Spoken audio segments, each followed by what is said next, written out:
Yeah. Eileen, can you hear us?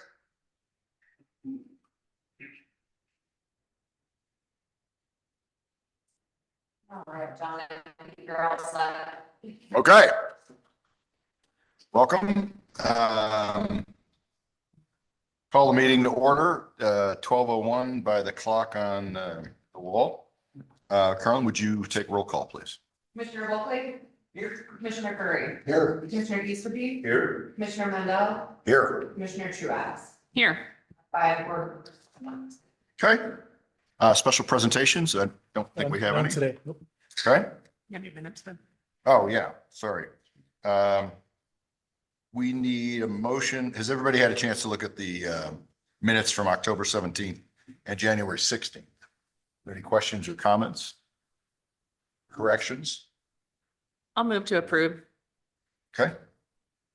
I'll second. Okay. Colin? Yeah.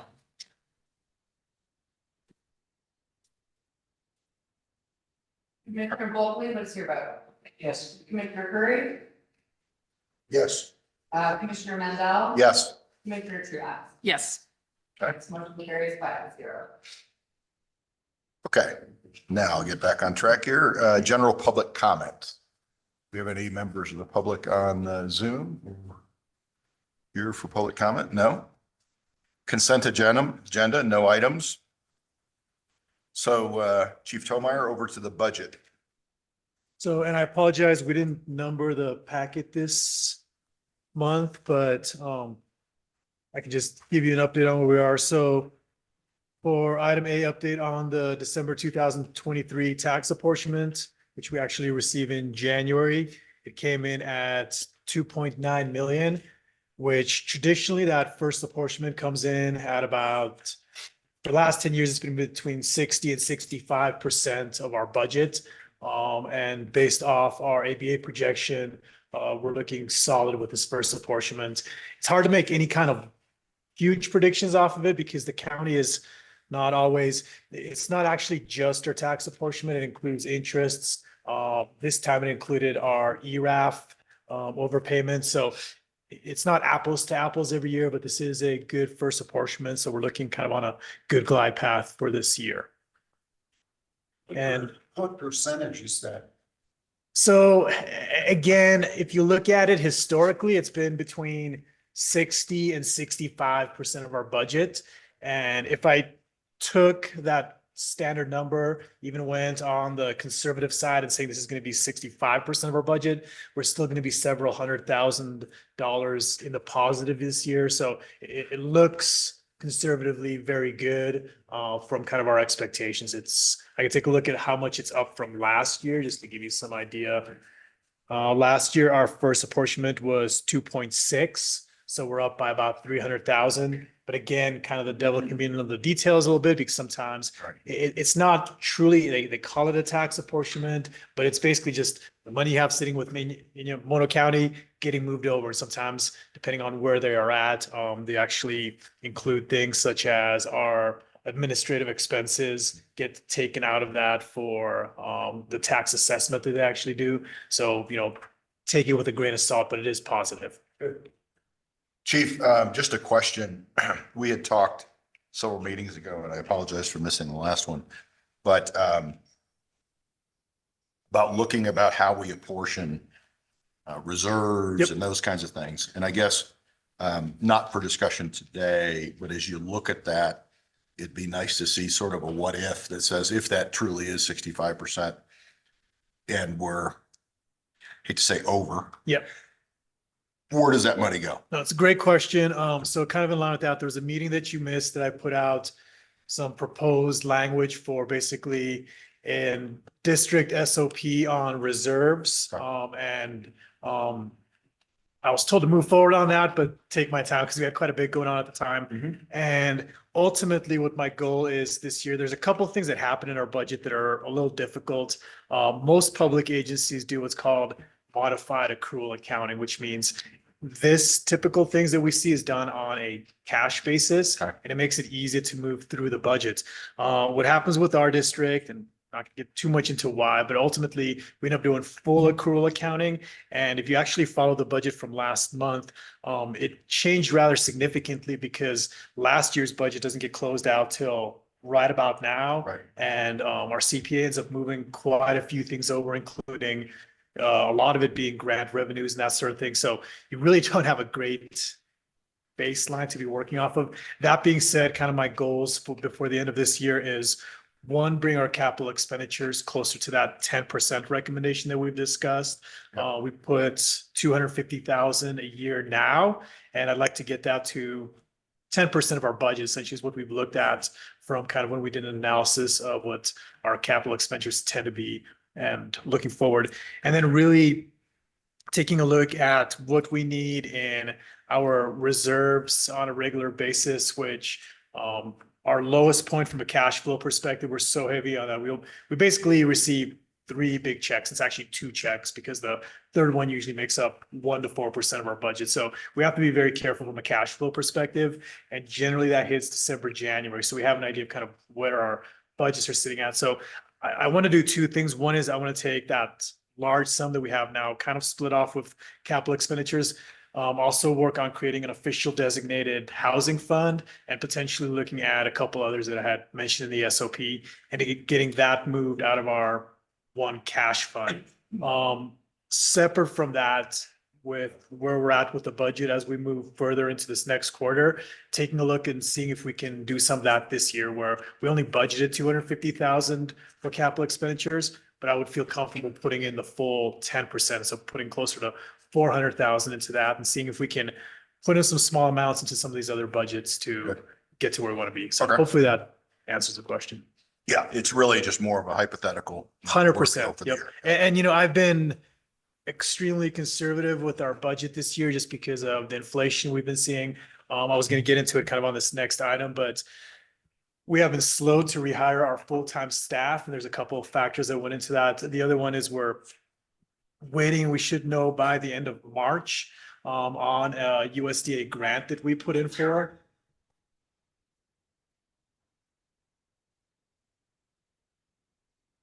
It's a $6 million grant, which would be great for the district. That said, we have a 25% match on the grant, which is for a district of our size is significant. And you can't move over an existing employee to meet the intent of that grant. So ultimately, if we wait a few months, I do believe we need at least one more individual in the Got wildlife it. program year round, but we're just holding off on that. So. Okay. So you covered year to date. I'll cover year to date a little bit more really quickly, just to, so your next page is the actual budget. Again, we're at 72% of what we budgeted for. So traditionally, again, if we're looking at 60 to 65, we should come in pretty good on that. Chief Morrow just left. I was going to have her speak on filing miscellaneous fees, but Chief Morrow, can you speak a little bit? We're a little low on filing miscellaneous fees, and we're kind of expecting that, correct, from just filing and miscellaneous fees. We're expecting to be kind of under budget this year compared to previous years for Probably. multiple reasons. There's been a decrease this year on building construction and permitting. Okay. Which also obviously has implications on just the outlook from a tax apportionment perspective. Our ambulance income is on the low side, and one of that is we just haven't had the staff capacity to get anyone to get out to actually do the billing. Engineer Compton, who works for Chief Morrow, is also taking on EMS, so he's going to get us caught up on that, and I expect that to go up, you know, pretty significantly just because we've been behind. It's also worth noting that our fee schedule on that is significantly below the average, and the rate is set by ISMO, which is the Local Emergency Medical Services Authority, and they recommend a higher rate. So as soon as we get some staff capacity time on, we'll get that sorted. Okay. Should see that increase.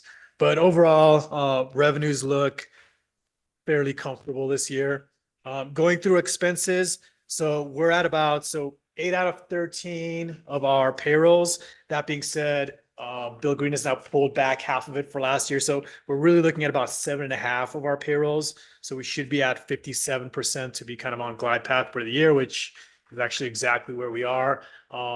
recognizing some of those things are paid on the front end and our staff isn't exactly proportional across the whole year. We put a little bit more staff on for our wildland program, anticipate that starting back up right after, help me out, Jeff. So, Canyon Lodge closes on Easter, so, Week after, so. yep, so kind of, Yeah, maybe. we're discussing, yeah, May, sometime around May is kind of when our summer program will be starting up, so we'll get a little heavier on that side. Our admin expenses are certainly up this year, and it's something that we recognize and we will have budget for. That's primarily due to just all the external consulting that we're doing this year. Part of that was for payment for my position. Part of it is the ballot measure that the board is exploring. And another part of it is the cell tower and just making sure we have a good outside consultant assisting us with that process. So that category will be high, but I'm comfortable with the overall budget to where we end up. Moving over to logistics, we're looking kind of on glide path for that as well. We're at 57%, recognizing the bulk majority of our work on facilities is kind of done in the summer months. So want to be where we are. And utilities look good as well. I will note that, you know, we're still seeing, last year we saw pretty significant inflation. We have not seen that go down, but it's Probably won't. staying kind of, it won't come down, but we are seeing the rate of increase appears to be slowing. So, you know, that's positive because we still had that increase in our revenues. So I think we're in a relatively good spot, other than the fact that, you know, we do have to make sure we're putting away on our capital expenditures. Again, the water tender that we purchased, after a 3-year contract, we looked at what it would cost to purchase a second one. It was $100,000 increase. So, you know, the cost of equipment is nothing that's going to go down in the near future. That's a quick cover of the budget year to date. Any questions on that? None for me? No? Okay. Great, thank you very much. No old business on the agenda. Correct. New business, the MOU. So before the new business, consideration to approve a non-binding MOU with Blue Forest Finance, World Resource Institute, Eastern Sierra Climate and Community Resilience Project, through the Wildfire Resistance Action Team, or WRAP. That's a mouthful. So basically, for those of you that are not familiar with all those acronyms, it's the Donut Project. So the Donut Project is the huge defensible space project around the community of Mammoth Lakes. Ultimately, it's such a large project that it is a collaboration. There's no one agency that has authority and funding to be sorting it out. So we all have to work as a community together. The White Bark Institute has taken the lead on creating what they call a wildfire resistance action team. It used to be called a finance team, which scared quite a few people away. But ultimately, this is a group that meets about monthly. It's a ad hoc committee, so there is no long-term membership. It has no financial implications, and the membership includes members from the town, LADWP, the local water district, the county, and quite a few other groups that basically have a vested interest in town, not the ski area, a vested interest in the town not burning down. This group is being supported by Blue Forest, and Blue Forest is a group that basically works for the U.S. Forest Service. The U.S. Forest Service is also a part of this group. And in order for them to continue their work, they have to show that there is an intent to collaborate as parties across the community, just to show that there's a good faith effort to move this forward. So they asked for a non-binding agreement. So basically this has no financial implications. It doesn't actually list all the parties in it, but what it is just an agreement to collaborate on the Donut Project. And different groups have had different legal departments interpret it differently, honestly. I know that for the county, they had some concerns in signing it, and they're most likely just gonna do a letter of support and continue to work through that method. The Forest Service did sign on, the town has signed on, LADWP will most likely as well. Water District want to have one more meeting to kind of see where this is going. But ultimately, again, there's no financial implication on this whatsoever. It's an ad hoc committee and they're just looking for wording that we will continue to collaborate. I did run it past LCW really quickly, and I feel comfortable with kind of this meeting and this group. So I would ask that, the board considers approving the non-binding MOU. So you just need approval? Correct. Or if you have any questions on it, I can elaborate further. It seems like kind of a no-brainer, It is. I know, like I said, in my mind, it's a no-brainer. I understand that for some groups, due to the legal language, there's Sure. concerns. Again, there's no financial implications by this. It does have implications that, as an organization, we believe this is an important issue Right. and we will continue to work on it. And sometimes just saying that has impacts on things. So, that being said, and if you look at it, when you look on, it's the last page of the agenda packet. It speaks a little bit for roles and responsibilities. It lists Mammoth Lakes Fire Protection District as grant fundraiser, private parcel defensible space, and local suppression authority. Those are all things that we have a responsibility for. So, I'm comfortable putting that out there and making sure that we are working closely with these other agencies. Alice, is this somebody who's, in a role of responsibility to coordinate with, like, white workers, one person on. Yeah, so wildfire has been approached different ways by the district over the last few years. Chief Harper was very involved in it. Then it kind of fell under Tom Heller. Chief Revolt was involved, but more kind of at the state level and a couple other organizations. So Chief Morrow was running with a lot of it. For me, it's our strategic #1 priority. So I've been taking the lead on this. Long term, I'd love to have more of a wildland staff, but we made some commitments to actually getting work on the ground done and sacrificed some year-round staff to get that summer program up and running. It's very difficult to sustain that long-term because there's just, I'm in a wildland meeting every other day, honestly. And long-term, I would like to see that kind of come, once I feel comfortable with the program running, I'd like to take a little step back and still work very closely with White Bark. Ultimately, White Bark's success is our success, but get some more work on the ground. So currently the buck's stopping with me. Where that looks long-term is, again, I think I'll always be very involved because it will be our largest program. It's our largest risk, but I would like to see more support. And that's, ultimately something I'd like to see happen with once we're comfortable that we have the funding mechanisms for it. Thank you. Sure. That stated, if the board has interest, there are county supervisors, town council that comes to some of these RAF meetings. So anyone can attend those meetings. So if you're interested, please, pass that on. I'll make sure we get you onto those meetings. Yeah. It's an ad hoc committee, so you're allowed to attend. Obviously, we couldn't have more than 2 of you there at any point, but. Okay. Great. So you need a motion to adopt this? Correct. All right, entertain a motion. I move that we approve it. Okay. Second. A second. Okay. Carolyn?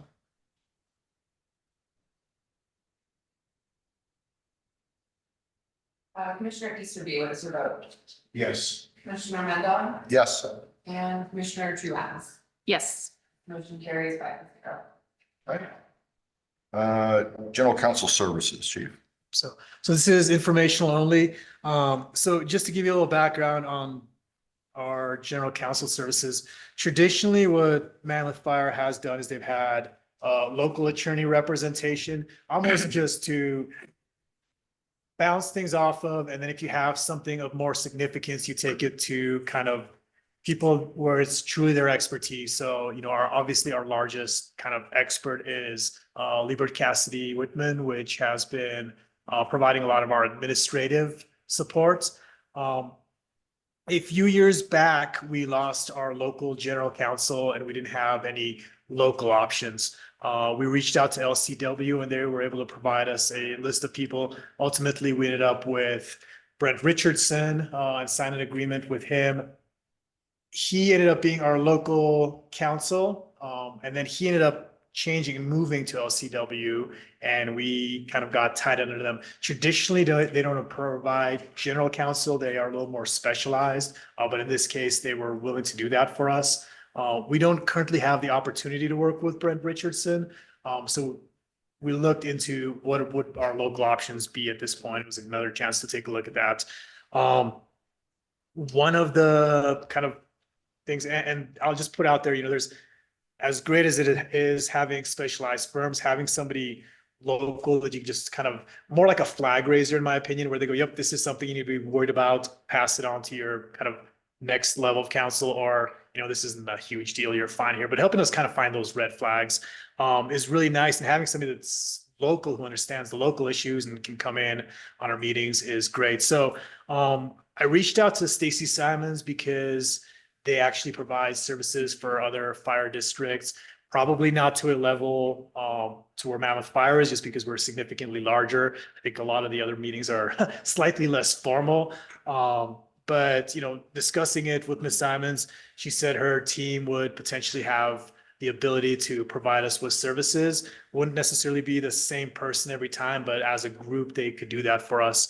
I think this would be a really good fit for the district because they understand kind of exactly what we're looking for. Brown Act meetings and just kind of those, again, we wouldn't use them for more complex issues, but they would raise red flags and tell us when we really should get legal service. So they provide us with an agreement that I was going to have LCW look at, but my first look, it looks very standard compared to our other agreements. And we actually have Mr. Jeff Hughes here, who is one of the attorneys for Mono County. So my recommendation is that you give staff direction to further look into this agreement. And if everything looks appropriate, then at the next meeting, we could have an agreement potentially up before the board for approval, which would most likely make your team not eligible till the meeting after to run the meeting. Is that a fair statement, or be? Yeah, but we can't really come and advise until the agreement's signed. And then it also has to be approved by our person. Correct. So it would go to the county board. So, in an ideal world, within the next 2 months, we would have a general counsel, and LCW would return to their role as kind of our administrative, kind of higher end counsel. Ms. O'Hara Anderson, is that anything you want to add to those statements, or? No, I think that was a good summary of where we are and how we got here. Great. Any questions or comments from the board? I think, it makes sense. I mean, from my standpoint, we need a general counsel. I think the staff has to pursue, the best alternatives for us, so. Yeah, and we are in a difficult position because we are not quite small, not quite big. We're in this funky middle world that, makes things very tough for us. So having access to a larger team that, does this on a regular basis and can kind of put us under the wings of that program, I think is really going to, have potential to work well for us. Okay. Great. Are we okay with that going forward? All right. Yeah, thanks for being here. Yep. Item 9, chief officer and staff reports, Chief Walker and Tomler. Last Wednesday, we had the first meeting of a housing committee we put together. Basically explore and talk about housing assistance from the department to our members. Three big main topics were building something on our Joaquin site that we have. Generally speaking, there we're looking at something in the realm of 5 duplexes, 2 bedrooms, a total of 20 bedrooms. Was just one option, something we talked about, something that would fit well on that piece of property. We talked about looking at buying an existing building or properties around town. Pros and cons to that are definitely, you pick up some buildings cheaper than you can build them. They're also probably 50 to 60 years old, and they come with tenants that you can't make go away necessarily. So, but that, talked about mortgage assistance, help our people, possibly purchase something here. but it was kind of discouraging running the numbers on mortgage assistance. I mean, just one example, we looked at a one-bedroom condo in Bigwood, $620,000. Even if we were to provide, 20% assistance down payment, 140,000, it still leaves the applicant with a $5,000 a month mortgage plus $800 a month HOA. So the numbers just, they're not very promising. Look at stuff like that. We got a hold of the mortgage assistance program that the water district currently uses. They're extremely generous. They're offering up to 50% assistance on $1 million home, but they're allowed to buy the home anywhere they want. Can be in Inyo, can be, don't have to be here. Once again, we're stuck with we must be in town. And they control their income. Yes. So. They need more money, they just raise your rate. They raise rates, yes, something we're unable to do. We're working on putting together a department-wide survey to get out to everybody in the department, kind of find out where they fit. It's very interesting talking to the group we had. There's no one answer that fits everybody here. We have people that own homes and are comfortable and happy. We have people that are living in their vans. We have everybody in between. And yeah, not one of these works, is not the bullet, so. Have you looked at what the economics on building the duplexes? I mean, what would we have to sell those for, or is it renting them, or how do we? So the duplexes we looked at building came in at 650 a square foot. We'd be looking to do the 5 of them, roughly 5.6, 5.7 million to build the project out. These very rough numbers, but as far as renting them out goes, we didn't see this as a for-profit deal, so Sure. basically be a subsidized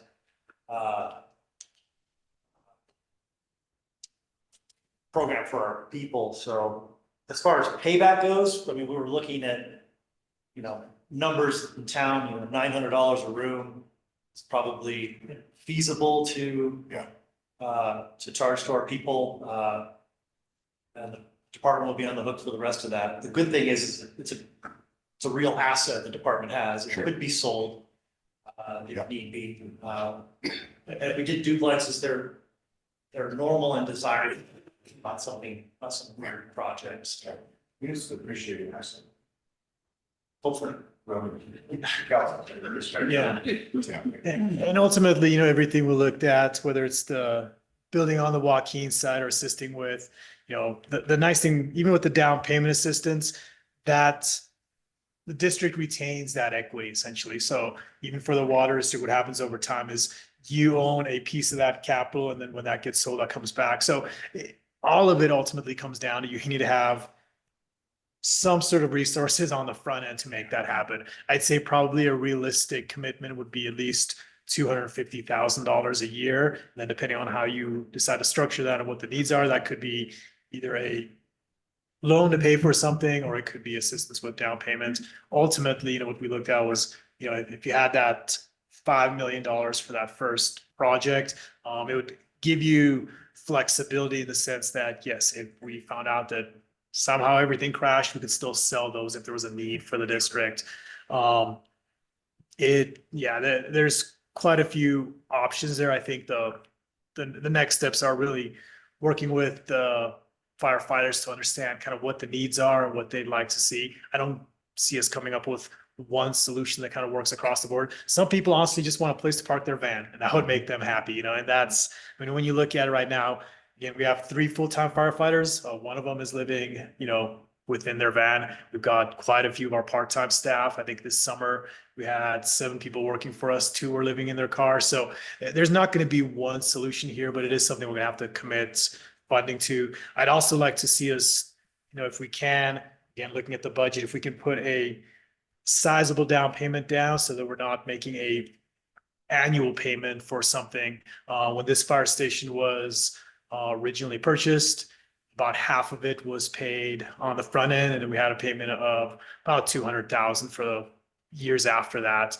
And that's kind of traditionally been how the district has done business, is come in and, make sure that we can afford things. So the goal would be that if we can get some of the income that's coming back, that it feeds right back into a housing program, whether that's keeping up the facilities, making sure that those are kept up, or it's assisting for those that have, potentially rented with us for a while and now they want to move into something else that they own, helping them with the down payment assistance. So still a whole bunch of unknowns, but at least we're starting to get those conversations started. Yeah. It's kind of eye-opening though, for a lot of our younger people, the thought of even purchasing here or something is it's just a drain because the numbers are just not in their grasp, right? So. And the other thing I'd say with that on the, for the district is you want to be incredibly careful, especially with a budget of ours, to make any kind of huge commitment at one point in time, recognizing, it's a market just like anything else, and it's a little crazy right now. So, I would hate to put too much of a district commitment at any one point in time, recognizing we probably will need some commitment over the next 10 to 20 years.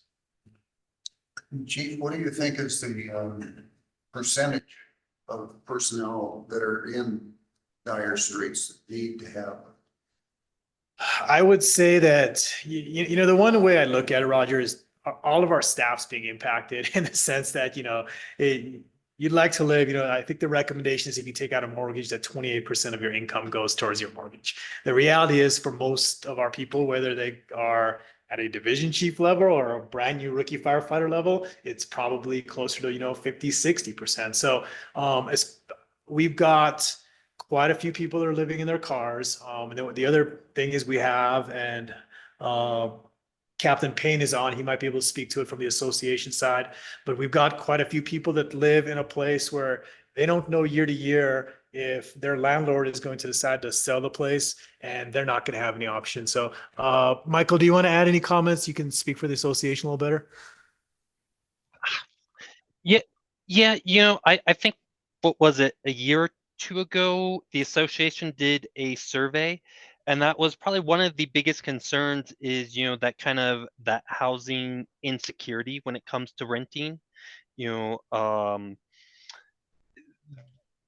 There are some companies and landlords who maybe aren't, they know they can not renew a lease, right? Put some new carpeting in, say they've remodeled, and then, bring it up to whatever the current rate is, where when your lease is up, you can only just, California has it limited to how much you can raise the rent. So there are some games that some people play, and we've had some people. We had one of our members who, kind of temporarily left for about 6 months because they, got evicted, not for lack of payment, but just, one of these situations, and they couldn't find a place to live. So they had to, find other housing with some family members while they look to try to move back up here. So there's a lot of that just insecurity when it comes to renting. Thanks, Michael. The other thing I'd note is we are the only public organization that has a requirement on its public safety employees to live within 7 minutes driving time of a fire station. So I do believe that because we put that extra burden on our people, we have an extra responsibility to kind of make that a reality. So. Well, I know for myself, I'm always thinking about staffing over there, getting fire station 2 staffed, and you try to balance it. What's more important, public safety or housing on there? And I think that's a high priority, or it should be, getting that staff so that our response time is cut in that area going back into Old Man.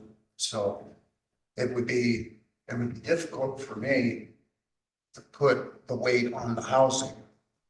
My thought would be we get that taken care of, and then if we've got something left over, we can look at developing or if we're not gonna staff that station, then maybe we turn it into a dormitory, you know, and, Can you do both?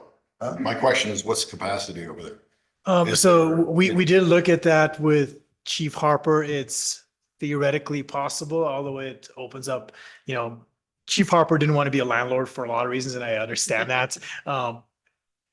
If you can keep housing the fire stations separate, it's going to lead to a lot less complications for a whole bunch of reasons. So I understand your concerns, Commissioner Curry. I mean, ultimately, we have to put people on a fire scene. I guess my counter argument would be, you know, in order to staff that on a full-time basis, the costs are just going to be so significant that, you know, for me, this is one of those kind of money well spent to keep people on the district and able to support us, recognizing that, yes, we need to support our full-time staff and our part-time staff, because ultimately that's who we depend on. You know, when you look at NFPA, my number one job is to put about 14 to 22 firefighters on a fire scene. I don't know of any way we can do that other than our current system and then buffering it a little bit to help people stay in this community. If we go to a model that looks more like kind of the law enforcement side or the paramedic side, we will be in dire straits because, you know, we don't have the funding for that. So there are no easy solutions here, and I completely understand your concerns. Scott, if we were to build, I mean, you know, we're talking about public funds, so I'm assuming we'd fall under California contracting code prevailing wage. And I hate to say it, but just working on a project like that myself right now, $6.50 a square foot seems kind of low. We're getting those numbers from the group that's building a couple of duplexes right now for the town, Okay. also on Joaquin. Got it. Some of this has to do with trucking in modules from out of state and a bunch of other stuff, so. Yeah. Those were the numbers we were given by the group that's currently doing it. Okay. But I don't disagree with you. And when we looked at building, and that's ultimately, over till it's over. yeah. So It's only an estimate until somebody bids on it. the first thing that we looked at was designing was kind of like what you see at the end of Old Mammoth at, what's the name of that? Aspen Village, thank you. Which is, it's a larger building that has underground parking, which we thought was fantastic because our people can get out to calls quickly. And ultimately, that type of design, because so much of it is done on site, would probably be what we were told was about $1,000 a square foot, which is probably closer. 650 is you're 100% right, probably closest to the cheapest that you can build public organization structures. And it's one of the reasons we actually ultimately ended up at these 2-bedroom duplexes. We initially were like, well, let's build a bunch of studios, maybe a couple 3 bedrooms if somebody has a family. And ultimately, the more you can kind of Lego this process, modularize it, and, you know, have a firm that comes in and just drops buildings is where you get your savings. So there may be other options we can look at, and that's why you see, you know, as a public organization, we get held to certain standards when we are building something. If there's some opportunities to buy something, that may be different. We're not quite at that point to be looking through all that process, but it's certainly a consideration, and, you know, why there's some benefit to just picking up single condos across town that you can get at market rate as opposed to building at a public rate. So. And I guess my other question would just be, you know, are we talking to the town about, you know, phases 3 and 4 of the parcel? Are there opportunities there to collaborate? Yes, we are. So absolutely. We are in a slightly different, we have a slightly different mission than the town, right? Ultimately, the town is looking for bringing housing down for everybody, and they're comfortable with having things that sell and then end up basically being held at a under market cost, but can then be resold. For us, ultimately, we most likely will have to remain landlords, because the last thing we want to do is sell it to a part-time employee, they get a deal, and then they sell it off to somebody else around. So, and there's things you can put in, you know, different clauses and that sort of thing. It's still the tough thing with a lot of the parcel, and I think this is still kind of up for discovery, is will this meet the needs of the town? And we have quite a few people that the town refers to as the missing middle, where they don't quite fit under these federal or state contracts that were used to build the parcel. And, you know, what is that going to look like once it gets built? So we do have people here that would make, you know, reasonably good income, and they just may not fall under that 80% AMI for the community. So I think time will tell, but we've certainly worked with Nolan Bobroff and Sandra before that, so that if there are opportunities for us to tie in, the more we can do, be less construction guys. Fortunately, we have a retired general contractor on staff, but if we can stick to firefighting and outsource a lot of that, I'm all about it. So. On that note, what about, have we approached the town as far as having them provide housing for our personnel? Yes, we have. Yep. And ultimately, they have a responsibility. It could be situations where it's a gift of public funds, essentially. So they have a mission and they're required to meet that mission, and it's separate from the fire district. That is our mission, essentially. So we've absolutely approached them. There's been times when they've supported us where we needed some temporary housing and they had something that was available to get us through that. But ultimately, it would be essentially a gift of public funds if they had anything that they were doing for the district. And there's the optics of it as well. As much as people love firefighters, they also love teachers and nurses and their waiters, and have kind of a, that's the counter argument that's given. Yeah, absolutely, but you're talking about public safety. I mean, I would think the town would have some responsibility if we can't hire people because they can't have housing here.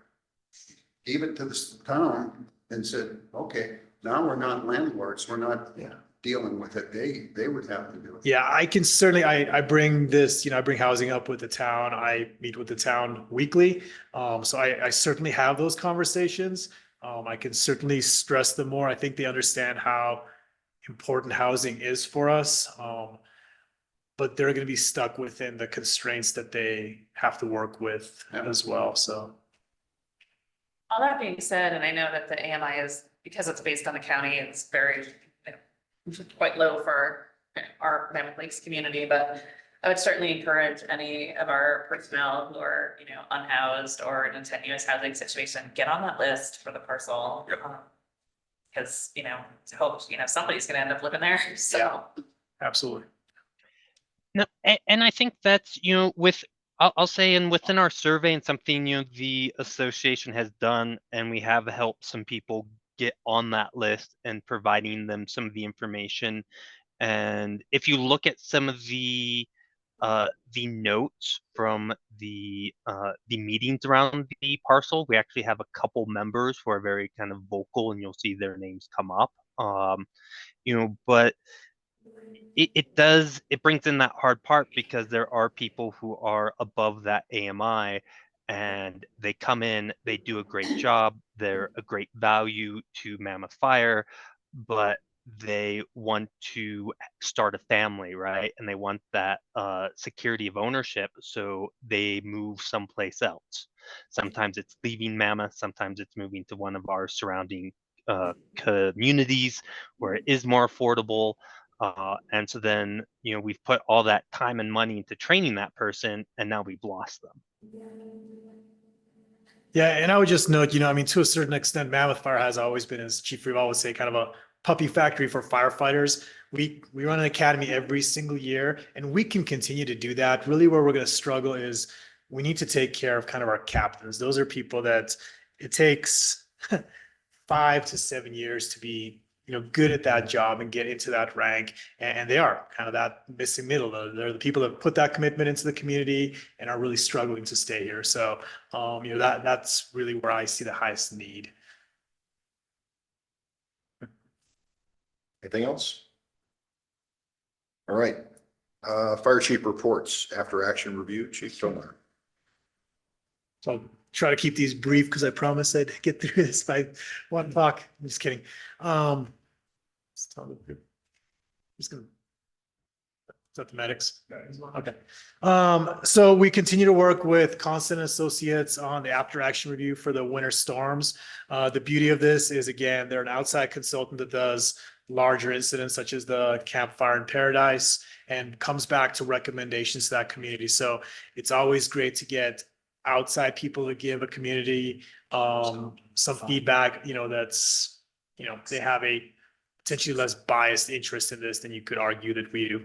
They'll probably come to the exact same conclusions, but they're the experts at this. The big area that we've been working on is obviously propane and making sure that there's recommendations on that.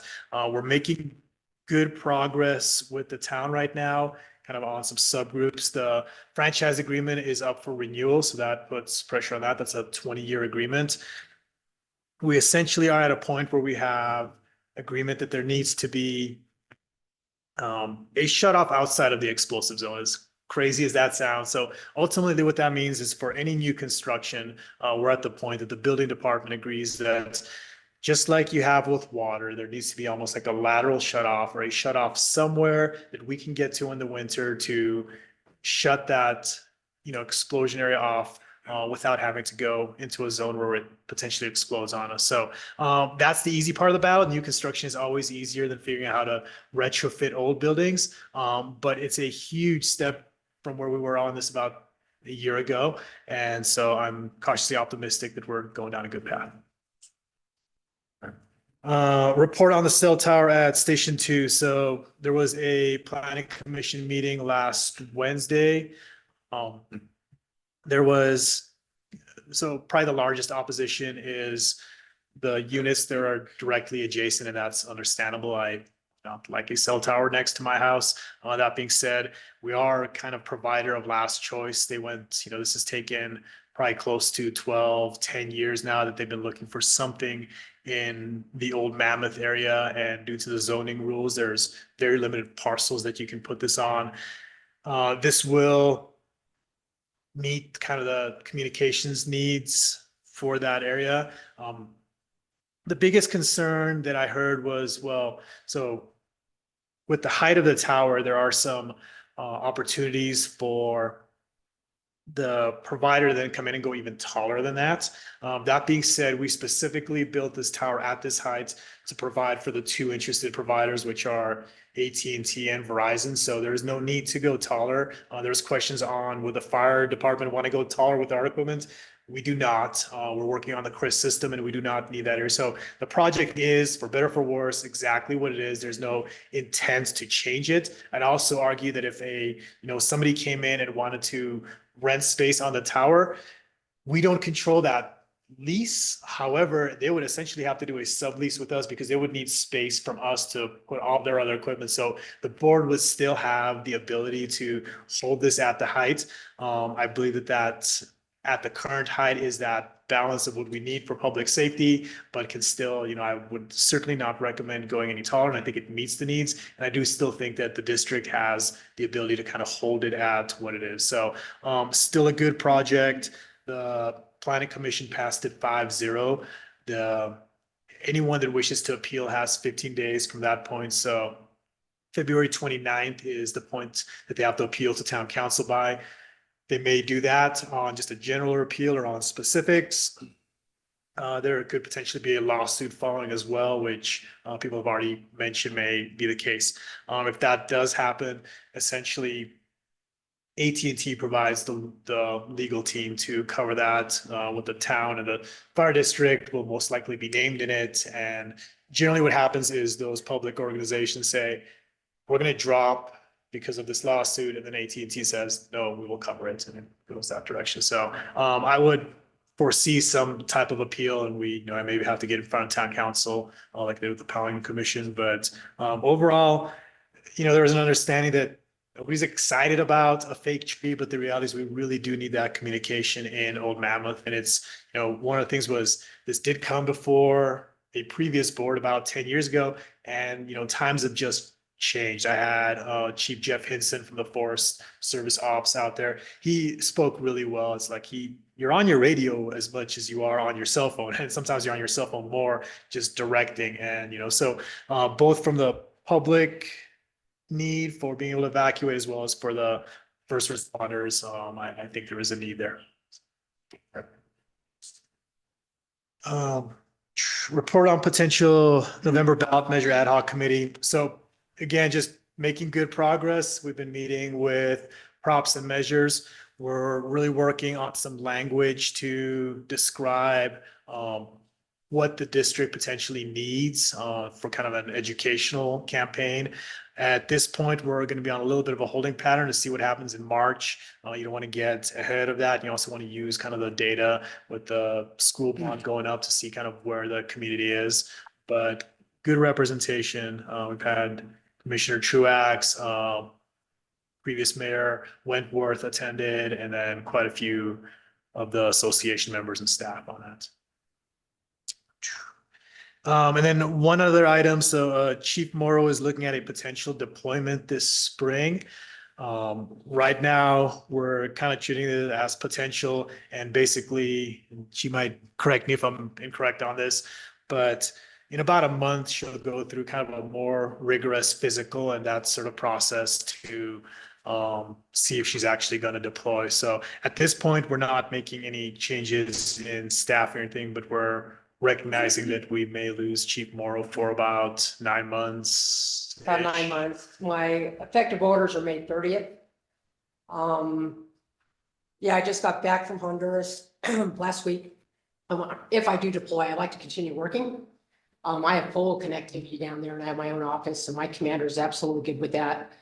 Just to the fact that the prevention division, I'm totally rebuilding it. I got new staff. So I think I could still benefit the department while I'm gone. So we'll see. I do another, it's like the third time I've talked to the docs, go back through the 3rd week of March, and I'll find out more definite of whether or not I'll be deploying. So yeah, I'm not gonna recommend any staff changes at this time, but obviously last time when Chief Morrow deployed, we brought on Chief Walker to help support operations. So, like I said, Just left. what's that? Yeah, and then he just left. So, yeah. Okay. Any questions based upon the reports? Board member comments? I'd just like to congratulate everybody on the graduation ceremony. That was, you guys all did really well getting them through their training. And then that's always a moving ceremony when you see the parents there. Yeah. And daughter comes up and pins their badge on, and she's about this high in pink boots. I mean, it really was a terrific ceremony. Thank you so much for all the effort. Oh, you. I would only want to add that I sort of missed that for the circumstances, but I also want to publicly say thank you for the support from everybody here from the last. That was very heartwarming and appreciate it. Okay. Legal counsel advice? Don't screw up.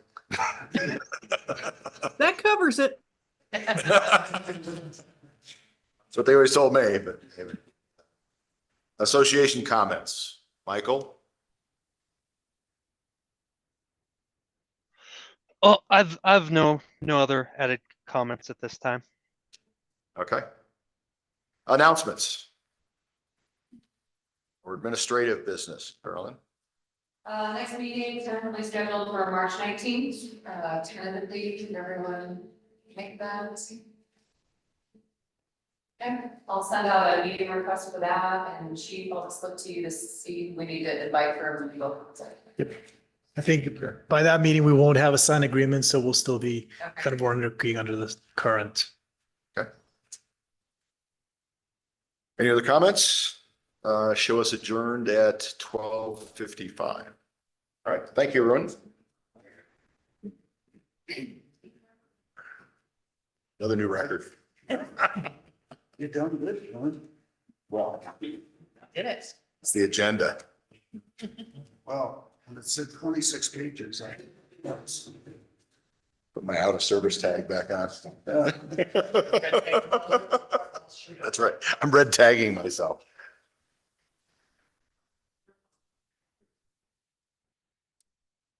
So you guys make money for this meeting attendance.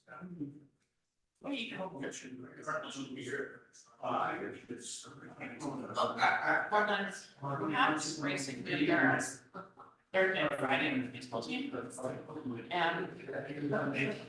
she does well on us, and she's kind of right on the bus. She qualified to race state championships in Jackson. So we'll go back on the 29th for Mistress, and then Brendan's in GM. All of me, but I might have to help drive after talk for the high school. The recording? I think. No, I would personally maybe submit more, but the goal is still for March. So it's like back to back. My time on is get that done, do it. I my own processes.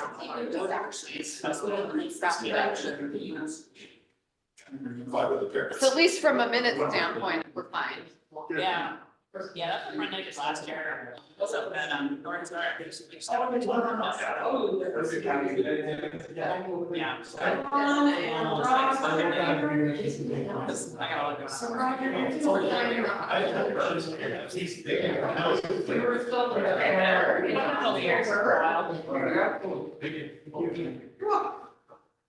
Sean, you are going to send. Yeah, thank you. Yeah, I did good. I'm sorry about the agenda. I feel really bad. Well, yes, I can't get over it. You're good. It's hard to explain the abbreviated timeline I have for payroll.